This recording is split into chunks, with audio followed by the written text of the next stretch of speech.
I think that something I've seen a lot with more junior researchers on my teams has been being a little bit afraid to have a conversation around sample size. Like it feels like something that either you're supposed to know, or that if you admit that you don't know, that you're going to get a lot of pushback from stakeholders. And then that becomes a whole other headache you have to solve. And so we just avoid the conversation altogether. I wish that we talked more about sample size. I think for researchers, it's really helpful to have the experience and the backing to know what resources are available to you to figure out the sample size, whether that's your personal experience, the experience of your team as a whole, the literature, calculators, like there's lots of stuff out there. And at the same time, having these conversations can help then build the confidence to be able to go to a stakeholder and say, hey, I think the sample size that we need is X, but we have a little wiggle room. Does that number feel okay to you? Do you need it to be a lot higher or lower? And engage in that in a way that's not going to spiral.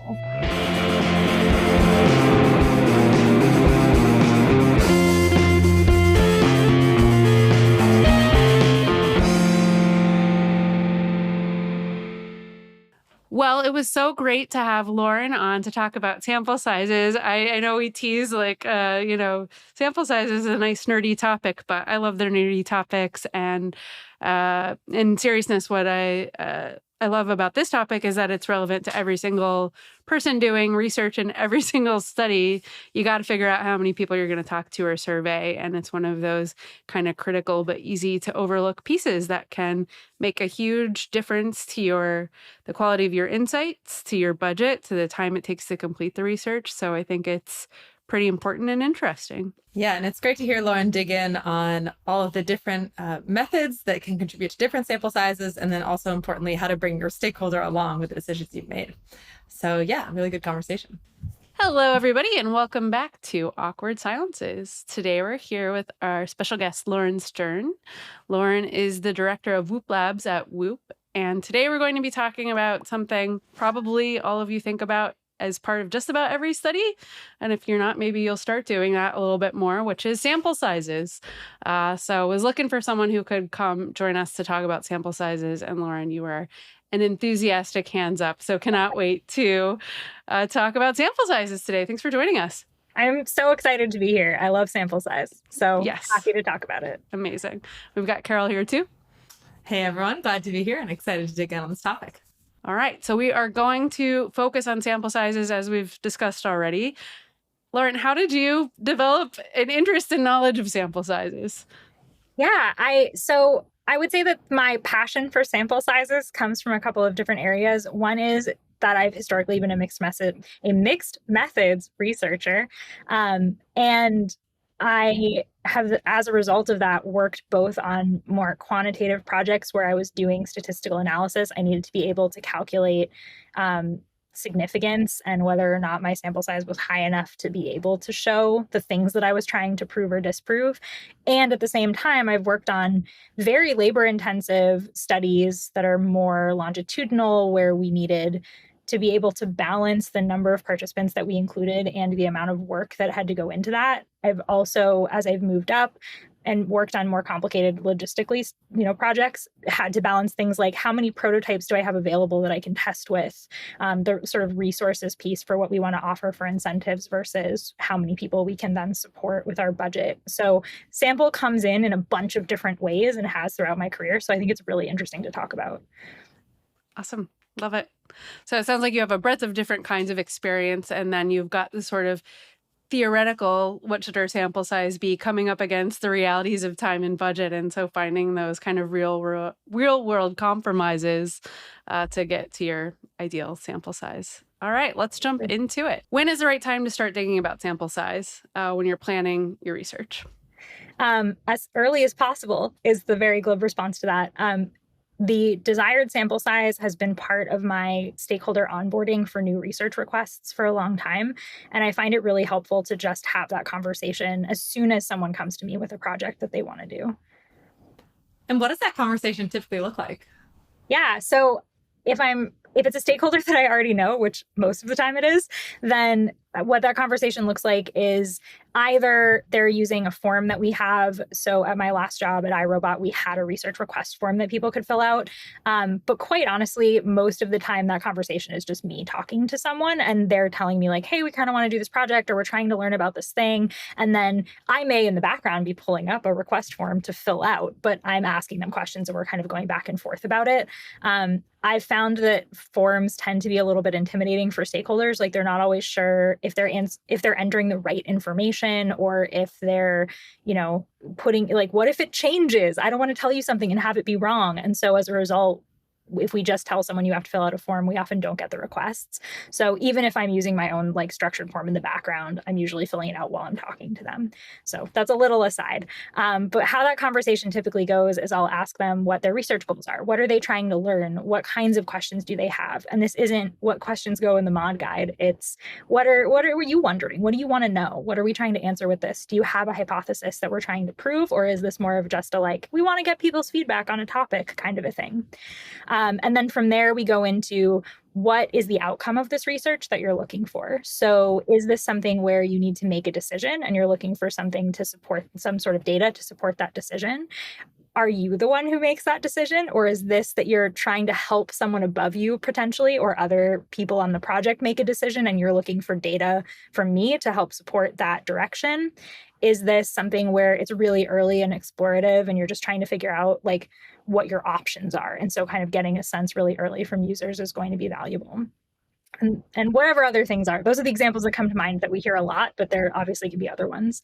So we talk through what the outcomes are, and then we work backwards from there through the other aspects of the project. So if, for example, the research request is about getting feedback on a prototype, so we want to understand how people are using this new device in their homes or in their lives, then that tells me a lot of things about the follow-up questions that I need to ask. I need to understand what access to that prototype I'm going to have. Is this something where it's fully functional, we can give it to people and they can take it home with them and we can see how it's working?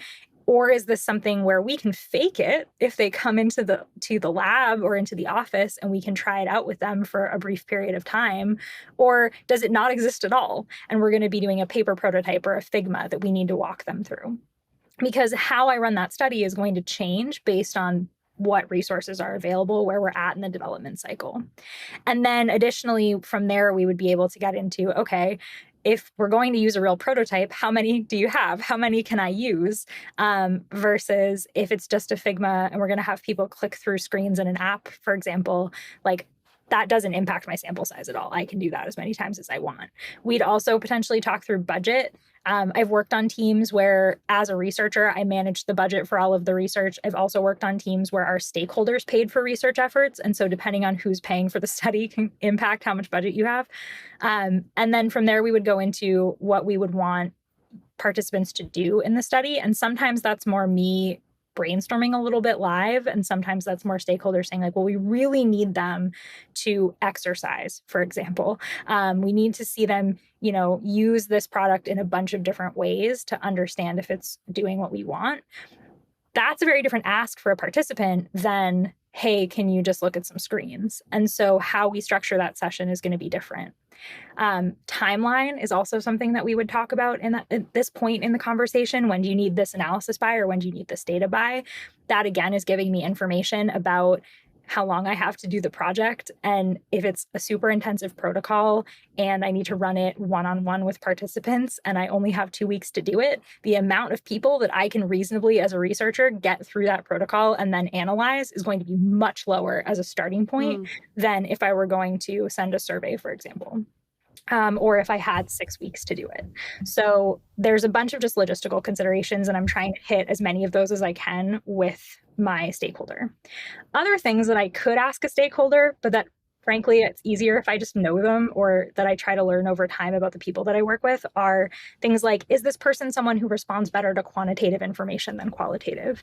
Is this the kind of decision that is very high stakes? And so if I come to them and say, we have a sample size of 10, here's what we heard, that's not going to feel like enough, even if it is like technically, scientifically, like it's not going to feel like enough. So we can start to play that game a little bit.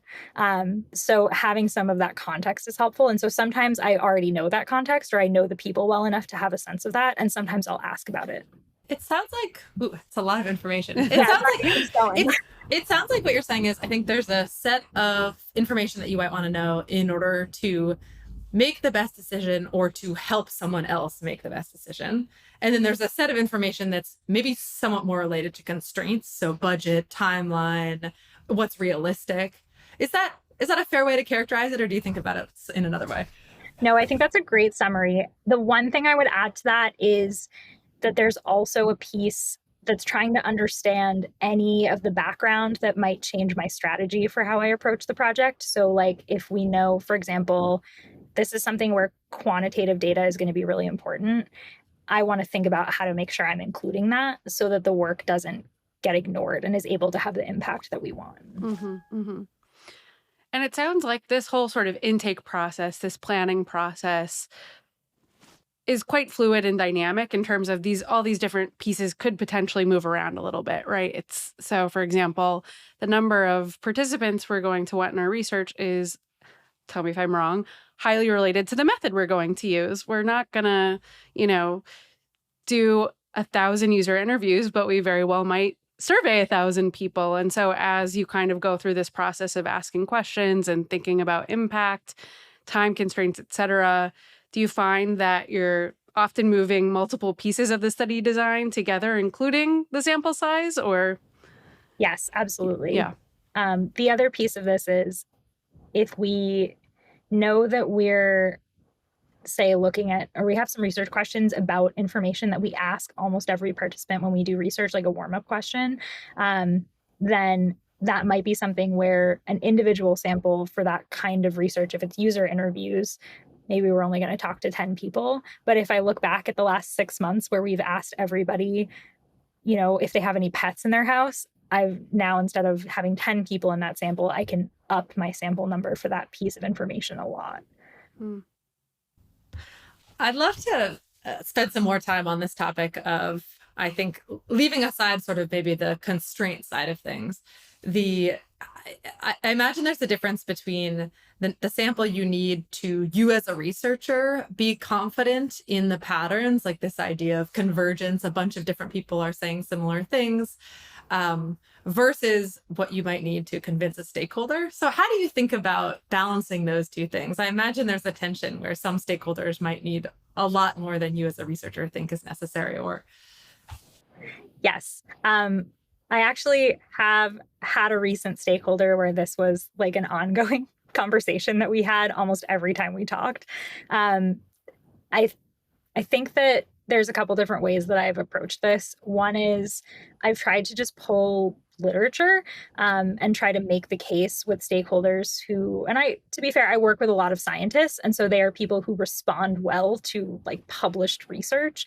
So being able to show them there is research that shows that there is a drop-off when we're usability testing in the number of issues that we'll find after 6 or 7 participants. So if we test with 20 people because you like the number 20, that's not necessarily the best use of our time. Like, here, let me show you the journal articles. So that's one approach that I've taken.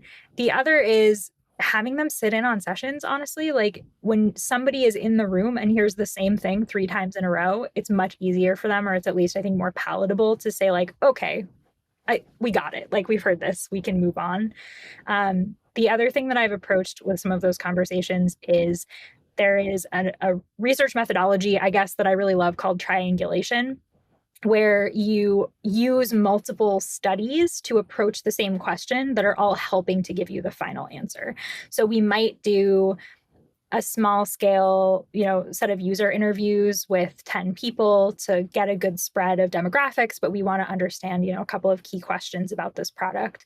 And then we might also do a survey to 2,000 people where we're asking, we take the learnings from our user interviews and we say, now we're going to ask structured questions that can go out to 2,000 people to try and capture whether there's anything that we missed or whether there are any big themes that we wouldn't have seen at that small sample size, whether there's like a significant difference in responses based on gender or based on where they live in the country or something like that. And then we might take all of that information together and do a third follow-up study, either with like a slightly larger sample size where now we're going longitudinal and we're looking at similar questions but over time and putting people into a diary study, or we might do a follow-up survey internationally because we're realizing that location is really important. Like, that piece we can kind of decide as we go, but we're pulling in multiple data sources at different sample sizes to help make sure that we're covering all our bases, basically. Yeah. When you talk about triangulation and sort of multiple methods over a period of time, how much are you planning your sample sizes and your methods up front early on versus we're 50% confident it's going to look like this, and then we're going to revisit at these checkpoints and really figure it out as we go? I imagine it varies, depending on the nature of the study, but how much are you trying to get that locked in kind of up front? I'm trying to get it locked in up front as much as I can, because every time we have to change the sample size, it adds cost and it adds time. And so for most of my stakeholders, I tend to work in very fast-paced environments. If I tell them the project is going to cost $1,000 and it's going to take us 2 weeks, and then we decide after week 1 that actually we need way more participants than we thought we did, now I have to go back to them and we have to negotiate raising the cost. We have to say, actually, this is going to take 4 weeks instead of 2 weeks. And in many cases, that means that we miss the decision point. So my research can have more impact if I can plan as much as possible at the beginning. It's not always possible, but for the most part, and I think some of this comes with like time and experience too, you start to have sort of a running Rolodex of how many people you really need to do different kinds of projects that you run a lot. And then you can start with that and build from there, whether that feels like enough or you need more or you need less based on what the specifics of that project are. So you're not starting from scratch every single time. Let's dig into some details. So you gave a bunch of kind of high-level things you are thinking through, and the, if-then statement of forms running through your head to figure out, right, what these number of participants should be. Should we start with qual or quant? Where would you like to jump in? Let's start with qual. Let's start with qual. Okay. So qualitative sample sizes, the subject of lots of sort of, I don't know, folklore, mystery. What should my number be? Is it always 5? You mentioned stakeholders are saying 5. What's the right number? Okay, so let's jump in. How do you figure how many participants you need for a qualitative study? It's a great question. I think I'm going to push on it a little bit and say it's not just a qualitative study, it's what kind of qualitative study. I think if we're talking about usability testing specifically, there is a lot of literature on how many people you need for a usability test. So I feel pretty confident when we're working with stakeholders and trying to explain to them, like, somewhere between 5 and 7, we're going to catch most of the issues, at least the big, really severe ones. Like, that's probably enough.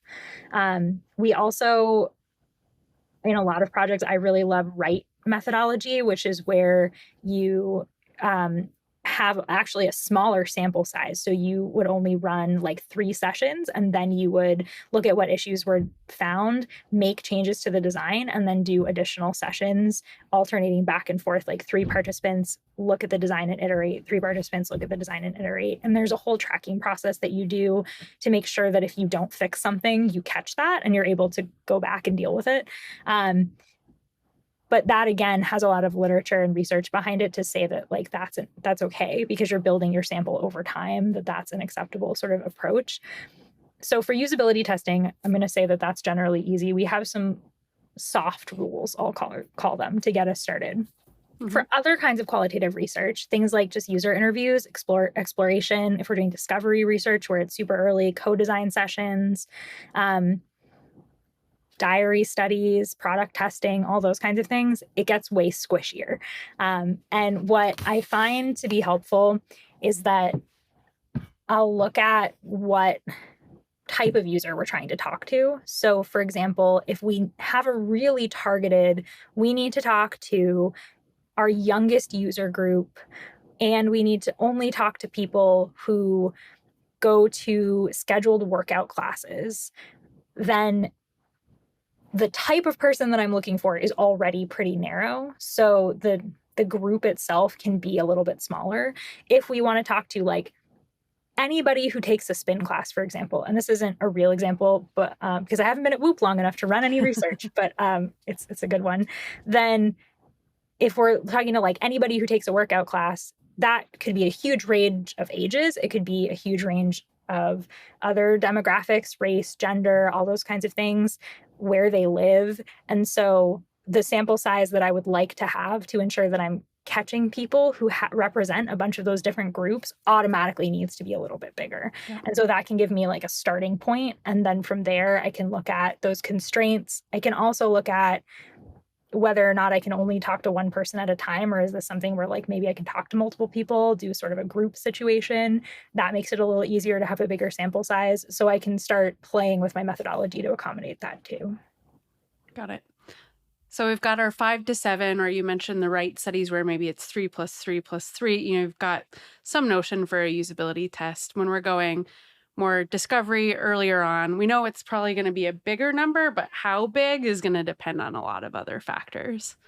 Yeah, and I think this is one of those places where within your organization, you'll start to find what's a sample size that feels comfortable to my stakeholders, that I know isn't going to get me a lot of like gasps and horror that I only talk to 6 people kind of a thing.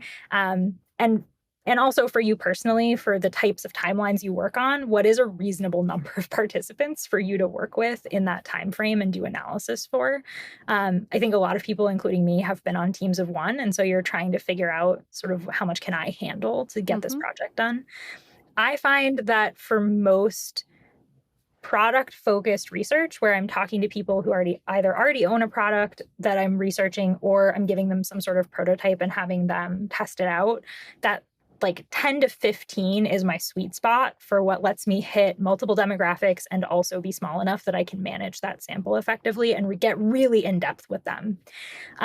For other kinds of projects where I'm doing, like, I need more diversity or I need to talk to people, for example, before I left iRobot, I was working on a project around product names. And so we were doing like word association and word meaning, and then taking that into like how people shop for products to see how if at all the names play into that.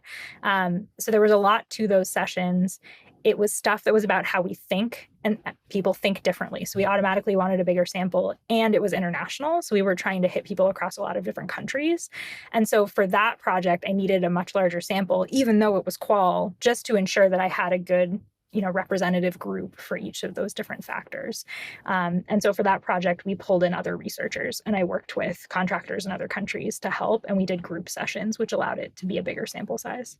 You mentioned that within qualitative, or within the non-usability qualitative user interview, diary studies, et cetera, that different methodologies might have different sample sizes. Are there any that stand out as particularly needing, larger sample sizes, smaller? How do they differ? So for me, I would say that if I'm doing one-on-one interviews, that's probably in my slightly larger group in terms of qualitative studies, because we want to hear from a bunch of different people that represent different demographics. And you can't just talk to 1 or 2 people in a particular group and then be like, this represents this whole group. So I want to aim for like 4 at least for any particular, segment. And one-on-one interviews, especially if I can do them remotely, are not overly challenging to run. Like they're usually, low time intensity, easy to schedule, easy to find people who will participate. So my sample can be a little bit higher. And then depending on the number of groups I want represented, anywhere from like 10 to 20. If I'm doing something like a diary study where it's over time, there's a lot more like operations labor essentially that goes into that, because you're doing a lot of participant communication, you're doing a lot of follow-ups with them, you're going through a lot of data points because people are sending you a lot of information over the course of that project. And so in those cases, I often want to scale down so that I'm not overwhelmed by data. I recently did a diary study that had 40 participants, which was big. And that was because we were trying to hit 3 different marketing segments within our organization, and we needed them to be located all over the country. I came in on like the second day after the project had kicked off, and I had 200 entries in the diary study, and we were on day 2 of like a 6-week project. So it just gets really overwhelming. So in those cases, if it's appropriate, I'll scale back to like 8-ish participants. I've gone higher, obviously, but that's usually my starting point. Do you factor in drop off? I know with diary studies or longitudinal, sometimes folks won't make it the whole. You might start off overwhelmed with data and then end up, where'd everybody go? How much sort of drop off do you factor in for the different types of studies? Great question. For anything where it's scheduled one-on-one, I don't typically factor in for very much drop off because in my experience, if we're compensating at market rate and it's something people are excited about, especially if they're already a product owner, like they want to give you feedback. And so typically we might have someone no show or cancel, but it's pretty low. And so if we're aiming for 8 interviews and we get 7, I'm not overly concerned about it for the most part. So I maybe factor up a little bit, but not much. We also tend to find that we can reschedule people or pull in subs pretty easily. So if I'm aiming for, and that's easier with smaller sample sizes. So if I'm aiming for 8 people and I have someone cancel, finding one more person is a lot easier than trying to find 10 more people because I lost 20. For diary studies, I do factor in for a higher drop-off rate. If it's a study where they're participating, but they don't have any product. If I've given someone a product, there is an expectation that they will complete that because they have to send the product back to us. And I have, especially pre-COVID when we were doing everything in person, driven to people's houses to pick stuff up from them because they didn't return it. Like, it happens. So I don't worry as much about it in those cases just because they have to sign some pretty serious stuff that they'll give us back the prototypes. Yeah. But if we don't have anything, if they can just drop off and like disappear into the ether, then I'll plan for typically a 5% drop off. It also, again, comes down to compensation. In my experience, you have a much higher drop off rate if you're not compensating people particularly well. If you're compensating them highly and they're motivated to get that compensation, then they tend to want to complete the study. Yep, makes sense. You talked a bit about, one of the ways you think about the sample is, the different methods. What's my stakeholder comfort going to be like? Are they going to feel like these results are credible? For you, coming from the academic, side of things where it's like, no, these results are meaningful, from a qualitative, what are you looking for? Because I think this is less sort of understood maybe than quantitative. Yeah, I think there's a couple of things. One is what I'm looking for in terms of overall confidence. It's very different than when we talk about quantitative work. And I think this is something that I've had to talk to stakeholders about a lot because especially for people who do have an academic background, there's this kind of implicit association between saying we have high confidence in something and saying something is like statistically significant. And when we're talking about qualitative work, we're not calculating statistical significance. That's not what this is. And so I've kind of, in many cases, had to have that conversation with stakeholders and say, hey, we're not looking to extrapolate out to a mass population. We're not calculating a p-value. We're not looking at statistical significance, which means that how we calculate confidence is very different. And we'll kind of walk through that. The other thing I've actually had happen is I've had stakeholders say, okay, well, if you're only talking to 6 people, then you're not looking at any sort of generalizations. Thus, I don't want you to do analysis. I just want you to give me the raw data on every single one of those people. And we're going to go take every single one of their feedback individually because every person matters because it's not generalizable at that small sample size, which also doesn't work for a number of reasons. The main one being we're not generalizing, but you do see themes at small samples. If you're going really deep and you're doing effective activities in your research to get at what you're trying to learn, you will start to see themes. You will, as we affinitize our data, like things do bubble to the surface. If they don't, that's a really good reason to increase your sample size, but often that they do. And so you do want to focus on that. Also, we have limited resources. We can't do everything. So we have to prioritize. And if you just take everyone as exactly the same, you can't prioritize any feedback. So often what I've done in that case is go through with stakeholders and almost have the opposite conversation where we talk about starting to see themes, starting to see commonalities between people, identifying with them often, or sometimes I'll bring it to them, where people are unique, where our participants are unique from one another. This one has pets, this one doesn't, this one has kids, this one doesn't. So when they're giving feedback about those specific aspects of their lives, yeah, maybe we do want to place a little more emphasis on that because we only have one person to represent that. On the other side, everyone in the study lives in a single family home. So if they give us a piece of feedback about living in a single family home, like we're going to look at themes there. We're not going to just look at one person because of the sample size. So I've had to approach it in both directions. But I think being able to talk about, even if you're not doing like a mathematical calculation of confidence, being able to provide something to say, from the research we've done in the past, I've worked here for 4 years and we always run samples like this and we tend to see X, Y, and Z outcomes. Or looking at the academic literature, this is how sample size is calculated and I'm following best practices. Being able to point to something to show why you got to the sample size you got to is really valuable with stakeholders who are unsure. I'd love to sort of jump in the room with you on some of these stakeholder conversations. Do you have specific language that you use to differentiate, confidence in sort of a predictive sense, like the statistical significance, versus trends you tend to see in studies? I wonder if there's a way that you differentiate for people who are particularly caught up on the statistical significance element. Yeah, so I'll be totally honest. For people who get really caught up on statistical significance, if we're talking about qualitative work, I try to just push them as far away from it as possible because I think it's distracting. And that already is a red flag to me that they're going to look at my analysis and the outcomes that we're recommending from this research with a lens that I don't find productive, because they're looking at it as a numbers game, and this is not a numbers game. This is about empathy at its core. So I'll try to just we'll dial back that as much as possible. With people where they're not necessarily saying like, oh, statistical significance, but they just want to understand, like, is this enough people? Is this okay? Like, I have to go make a big decision based on your recommendations. We're changing the design. I just want to know that like, that you're supporting me, that like this is actually helpful. In those cases, I have occasionally used like a confidence calculator. I think Qualtrics has one. I've used theirs for quant research a whole bunch. There's also a formula for Excel that you can get as like a macro. So I've used things like that to give them some level of confidence.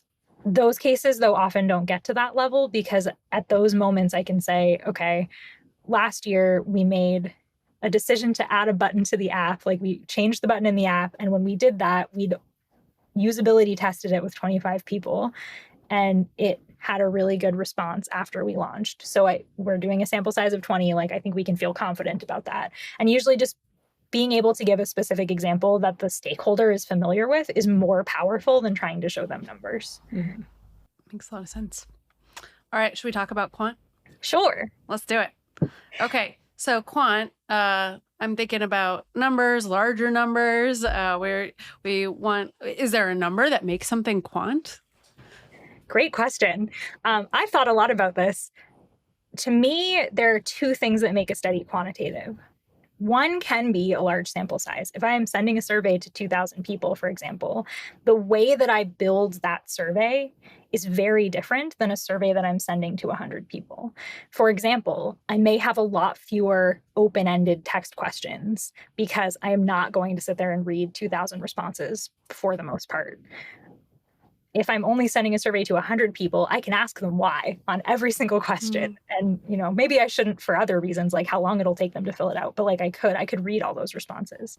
So how I'm structuring the survey becomes very different. Thus, it is less about going deep and it is more about going broad. So at any point that we're talking about going broad and looking at trends and looking at kind of a general population, to me, that's quant research. So that's one piece of that is sample size. The other piece of that can be that we're doing some sort of hypothesis testing. We're looking for relationships in our data, which means that we're going to be doing some sort of statistical analysis. And anytime we get into using math as part of a project, to me, that now we're in quant. Can you have a survey that is both qual and quant at the same time? And analyzing different parts of it in different ways?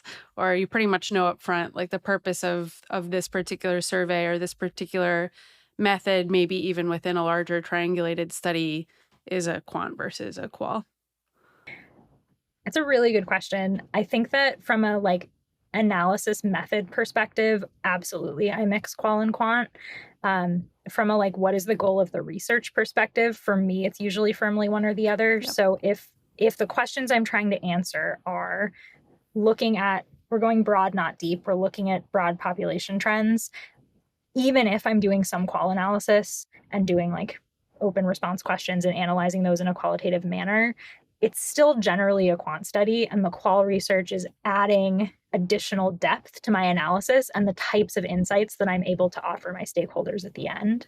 Whereas if my focus is going really deep, is on building empathy, is on really digging in on understanding humans at a granular level, that's a qual study, even if I'm at a large sample size, even if I'm using multiple choice questions or other sort of more quantitative methods.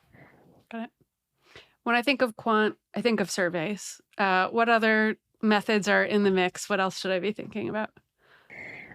So my background before I got into UXR is in psychology, and I did a lot of behavioral studies, which look like a survey if you're a participant. Like, you're answering some questions in a survey format, but on the back end, that's very different research than a traditional survey, because what we're looking at is decisions that you made throughout the course of that research. And this is something I've actually done as a UXR if we're trying to get a sense of, so one of my favorite projects I've ever run was looking at robot personality and whether or not people assign a personality to their robot and what, if any, impact that has on other things that they think about their robot. So for example, if you name your robot, are you more likely to be satisfied with it? Are you more likely to think that it does a good job at cleaning your home?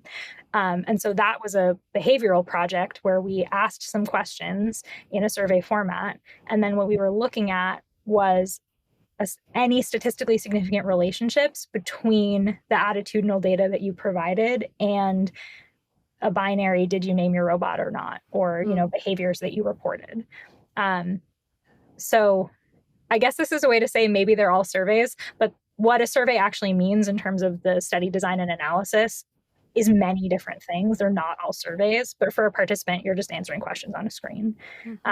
You can also get into quant studies that are in person or in other methods where you're doing interviews, but usually that requires either a lot of people to do the interviews or, for building in other methods to kind of get you to the point where you have enough data. Does naming your robot make you like them more? So naming itself doesn't, but we did see trends between if you felt that your robot, if you anthropomorphized your robot, if you felt that your robot kind of had a personality and you had assigned that sort of relationship to it, you were more likely to think that your robot did a good job. Just feels relevant to the world we're all moving into. All right, cool. Okay, so how many participants do you need for your survey? It depends, which is everyone's favorite answer. Right. So this is where we get into Qualtrics has a really good calculator for this. It depends on the types of analysis you're going to do. If you're going to look at descriptive statistics, meaning you're going to look at averages, you're going to look at how many people said something, that requires a lower sample size than if you want to do hypothesis testing, if you want to look at relationships, if you want to do clustering. So anything where you're doing hypothesis testing, in psychology, I was taught as a general rule that you should never do statistical analysis if you have less than 100 people in a group. Meaning, if you want to look at the relationship between two groups, you need at least 100 people in both of those groups. So we're talking about a sample size of hundreds to get to a point where you can run like an ANOVA or a t-test. If we're talking about something like clustering, where you're not sure what you're looking for, you're just going to send it out and then look at the trends when it comes back, you need an even higher sample. So I would start at 1,000 for that, for example. But for getting into the specifics of is getting 150 enough, or do I really need 500? That's where I would lean on a calculator, because I don't know that off the top of my head. Something tip of the tongue, Carol? Trying to think about. Yeah, I guess I was thinking of examples of research that fall in between these two, not quite quant, not quite qual. And some examples that come to mind are, I think, mixed method studies, which we've talked about a little bit, triangulation, which you mentioned. And then also sometimes we see within a user interview, someone might ask a scale question. So we're doing a user interview and then we're asking on a scale of, 1 to 5, how would you rate this? I think the question is, maybe for those types of methods, how do you think about sample size? Say that one more time for me. So for something that falls in between, where you might want to apply a quantitative lens, but it's mostly qualitative. So a user interview where you're asking someone to rate something on a scale and maybe... That's a great question. I've approached this in two ways. One is I like rating questions, scale questions, as a conversation starter in qualitative sessions, especially in interviews, because sometimes it's hard for people to articulate how they're feeling about something, especially if we're asking them to break down an experience that they just had. Like, do this task, now tell me all about the task. Like, that's really hard for some people. And so giving them something to latch onto is valuable. And so we have them rate it, and then we ask why, and we have them explain, and that gives them that little ladder up. In those cases, for the most part, I just don't show the numbers. Like, the point of that question is not to get a sample that lets me tell you something about how many people found this difficult. What I'm trying to do is get a deeper insight into their experience. And so I may say, most participants found this challenging as part of my readout, but I'm not breaking that down into like 6 people said that this was very difficult and 3 people said that it was somewhat difficult. 1 person said it was very easy. Like, it's not important to the conversation. So in that framework, I just don't provide numbers. There are other times where we're asking that question because we need a little bit of oomph to explain. Like, I sometimes call that the like your baby is ugly conversation. If we have, say, a very challenging design that we're trying to convince a stakeholder like we really need to change, having that little bit of quantitative information can be really valuable to just drive the point home. And so in those cases, I will typically aim for a larger sample size. Instead of 6, maybe we go for 10, for example.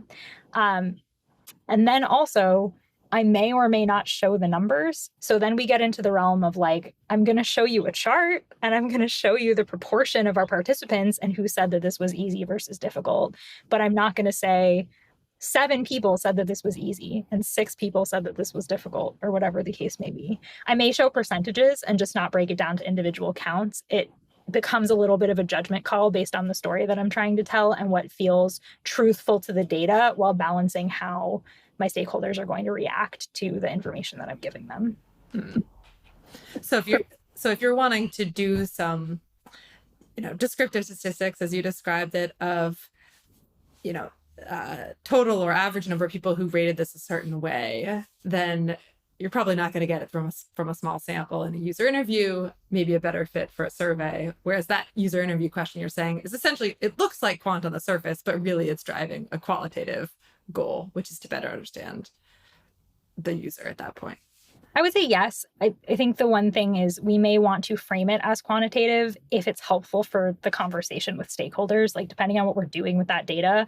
Some people respond better to numbers, and telling them that 60% of participants rated this task as very difficult is going to be meaningful in a way that no amount of user quotes or anything else is going to make the same point. So there's some amount of judgment call in there, but my way of approaching those kinds of ratings questions in an interview is very different than if I were asking a similar question at a sample size of 200, for example. Yeah, you talked about this a little bit before, and I think one of the themes that's been really interesting to me in this conversation is how much, making an impact with stakeholders really factors in here to how you think about sample size and how you balance that, like the truth of the research with the story you need to tell, right? And, what's the best way to position this, not to make up a story, but to tell a cohesive story backed up by, the objectivity of the data. Very interesting. So if I am I talked to 10 people, a small sample, this is qualitative research. Mm-hmm. How often are you talking about like percents of users who had a feeling? You're doing that to show a theme? Honestly, I often don't even frame it in percents in that case. Sometimes it's helpful, I find, as like a kind of grounding conversation at the beginning of a readout, for example, to say, okay, as part of the study, we spoke to 10 people. Of those, 8% like to work out outside and 88% like to work out in a class. And I'm very bad at math off the top of my head. So whatever percentage is left, like to work out in the gym alone. I might do something like that. And then I can break it down if there's something specific that we want to get at, like 50% were already product users and 50% were new to the product, like those kinds of things. Because I think that can be helpful for people to sort of picture where the feedback is going. Sure. But I'll tend to stay away from percents when I'm talking about the themes, because again, I'm trying to build empathy, and like the numbers to me take away from the humanity. Yeah. Very interesting. All right. What did we not cover? What are some just parting words of wisdom in terms of sample sizes, sampling, getting it right? I think that something I've seen a lot with more junior researchers on my teams has been being a little bit afraid to have a conversation around sample size. Like it feels like something that either you're supposed to know as a researcher, like you just should magically know what sample size you need, or that if you admit that you don't know, that you're going to get a lot of pushback from stakeholders, and then that becomes a whole other headache you have to solve. And so we just avoid the conversation altogether. And I wish that we talked more about sample size. That was why I was so excited to come on and do this. I think for researchers, it's really helpful to have the experience and the backing to know what resources are available to you to figure out the sample size, whether that's your personal experience, the experience of your team as a whole, the literature, calculators, like there's lots of stuff out there. And at the same time, having these conversations can help then build the confidence to be able to go to a stakeholder and say, hey, I think the sample size that we need is X, but we have a little wiggle room. Does that number feel okay to you? Do you need it to be a lot higher or lower? And engage in that in a way that's not going to spiral. Yep. That's great. All right. Lightning round. Favorite interview question to ask participants, not research question. Sure. Yeah. If you could wave a magic wand, what's something you'd change about, and then whatever the topic is. It's a classic, but I love it. Good one. What are 2 to 3 resources you recommend most to others? I love the People Nerds blog. I also will recommend the Reops community, which has a Medium and also a Slack channel. And then I think the other big one is Google Scholar. Like, go look at what's being published. We often don't because it feels, I think, very stuffy, but there's some really good stuff out there, and it's interesting to see what people are doing in an academic space. And where can folks follow you and meet you in person, or however you like to engage with folks? I'm on LinkedIn, but I will say I'm very bad at responding to LinkedIn messages. The easiest way to find me is to run into me in person. If you are in the Boston area and you want to come to Whoop Labs and participate in research, we'd love to have you. I'm also going to be on a panel about ethnography at a learners event in May that's happening at Toast in Boston. Oh, exciting. Maybe we'll get Carol there. We just recorded an episode on going to events and how to navigate events. So that could be a fun one. That would be awesome. Yeah. Sounds great. Awesome. Well, thank you so much, Lauren. This has been very educational for me, and I'm sure lots of our listeners. Thanks for having me. It was really fun to get to nerd out about sample size. Yeah. I appreciate the opportunity. Awesome.